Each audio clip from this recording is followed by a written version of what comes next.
இறையாண்மை பத்திரம் என்றால் என்ன?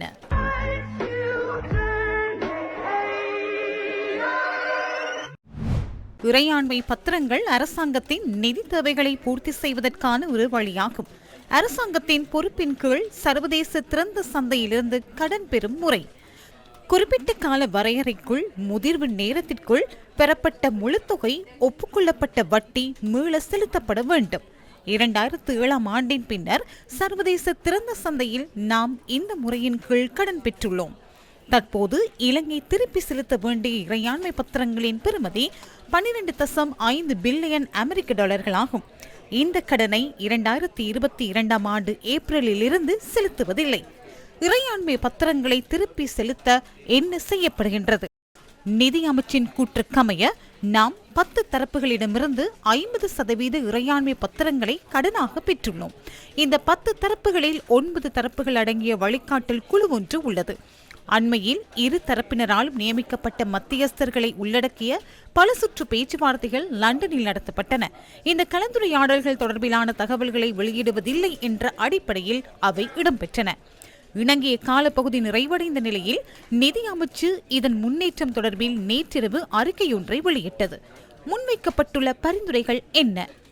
இறையாண்மை பத்திரங்களில் இருந்து எடுக்கப்பட்ட கடனை மறுசீரமைப்பது தொடர்பாக கடந்த மார்ச் மாதம் நடைபெற்ற கலந்துரையாடல்களில் இரு தரப்பினரும் முன்மொழிவுகளை சமர்ப்பித்திருந்தனர். இந்த 2 முன்மொழிவுகளும் இலங்கை பொருளாதாரத்தின் முன்னேற்றத்தின் அடிப்படையில் இறையாண்மை பத்திர வருமானம் தீர்க்கப்படும் ஒரு வகை அமைப்பான மேக்ரோ லிங்க் பத்திர முறைக்கு செல்வதற்கான பரிந்துரை முன்வைக்கப்பட்டது. பொருளாதார வளர்ச்சியின் அடிப்படையில் இறையாண்மை பத்திரங்களுக்கு வழங்கப்படும் வருமானத்தை நிர்ணயிக்கும் முறையாகும்.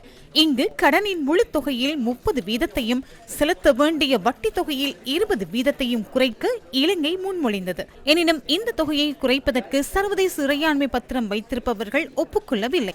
இலங்கையின் சராசரி மொத்த உள்நாட்டு உற்பத்தி 2025 மற்றும் 2027 இடையில் 77.6 பில்லியன் அமெரிக்க டாலர்களை விடவும் வீழ்ச்சி அடைந்ததால் 37% கடன் குறைப்பு சாத்தியமாகும் என குறித்த தரப்பினர் தெரிவிக்கின்றனர். இறையாண்மை பத்திரம் வைத்திருப்பவர்களின் முன்மொழிவுக்கு அமைய முதல் கட்டத்தின் கீழ் 225 மில்லியன் டாலர்கள் செலுத்தப்பட வேண்டும்.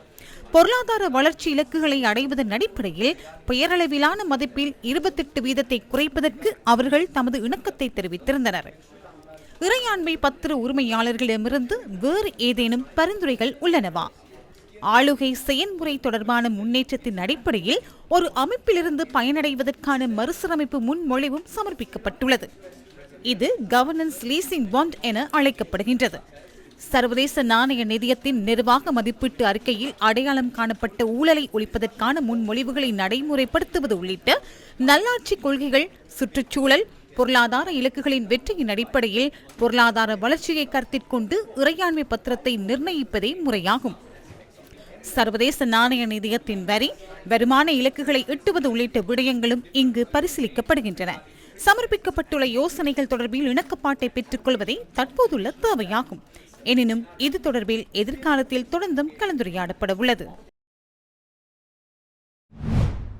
ஐக்கிய மக்கள் சக்தியின் பாராளுமன்ற உறுப்பினர் கலாநிதி ஹர்ஷடி சில்வா இறையாண்மை முறைகளின் மறுசீரமைப்பு தொடர்பில் இன்று இடம்பெற்ற ஊடக சந்திப்பில் கருத்து தெரிவித்தார். 2040 ஆண்டு வரை நாம் உடன்படிக்கையோடு பிணைந்திருக்க வேண்டிய நிலை இந்த கலந்துரையாடலினூடாக எமக்கு தெரிவாகின்றது. 2038 அல்லது 2040 ஆண்டு வரை பல தசாப்தங்களுக்கு இந்த ஒப்பந்தம் நடைமுறைப்படுத்தப்படும். எனவே இந்த அரசாங்கம் இன்னும் 6 மாதங்களே இருக்கப் போகின்றது.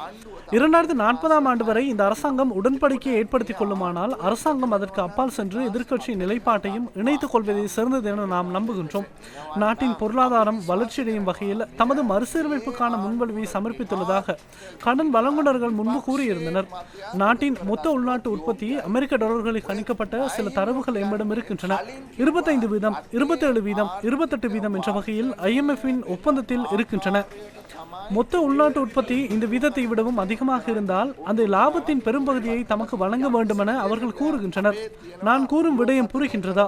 நாம் எதிர்பார்த்ததை விடவும் பொருளாதார அபிவிருத்தி அதிகரிக்குமாயின் அதனூடாக அதிகளவிலான பகுதியை அவர்களுக்கு எமக்கு கிடைக்க வேண்டும் என அவர்கள் கூறுகின்றனர். டாலரின் மூலமான பொருளாதாரம் கணிக்கப்படுகின்றமை இதற்கு ஒரு காரணமாகும். டாலரின் பெறுமதி 370 அல்லது 375 ரூபாவாக இருக்கும் என எதிர்பார்க்கப்பட்டது. ஆனால் இன்று டாலரின் பெறுமதி 300 ரூபாவாக இருக்கிறது. டாலரின் மூலம் கணிக்கப்படும் போது ரூபாவின் பெறுமதி வலுப்பெறுவதால் டாலரின் பெறுமதியும் மாற்றமடையும்.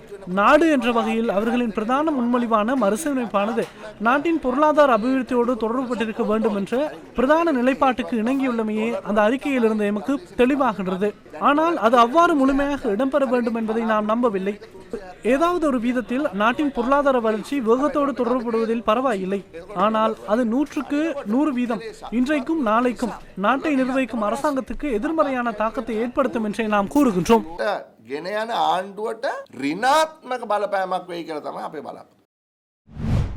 இதனிடையே எதிர்க்கட்சித் தலைவர் சஜித் பிரேமதாச இது தொடர்பில் இன்று கருத்து தெரிவித்தார். பிணைமுறி வட்டி வீதத்தின் ஒரு பகுதியை நிபந்தனைகளுடன் குறைப்பதற்கு பிணைமுறி உரிமையாளர்கள் ஒப்புக்கொண்டுள்ளனர்.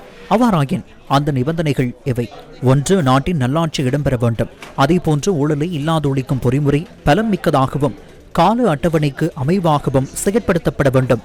தம்முடைய நேர்மை வெளிப்படைத்தன்மையை நிரூபிக்க தற்போது அரசாங்கத்துக்கு ஒரு சிறந்த வாய்ப்பு கிடைத்துள்ளது. ஆனால் வங்குரோத்து அடைந்த நாட்டில் திருட்டுக்கு இடமளித்து தேசிய சொத்துக்களை கொள்ளையடிக்கும் லஞ்சத்தினால் நிறைந்த ஊழல் மிக்க அரசியல் கலாச்சாரத்தை கொண்டு நடத்துவதே அரசாங்கத்தின் நோக்கமாகின் மறுசீரமைப்புக்கு இணங்கியுள்ள பிணைமுறி உரிமையாளர்கள் வட்டி வீதத்தை குறைத்துக் கொள்ள இணங்க மாட்டார்கள். எனவே தற்போது அரசாங்கம் தமது வெளிப்படைத்தன்மையை நிரூபிக்க முடியும் என நான் கூறுகின்றேன். தயவு செய்து பிணைமுறி உரிமையாளர்களின் நிபந்தனைகளை செயற்படுத்துங்கள்.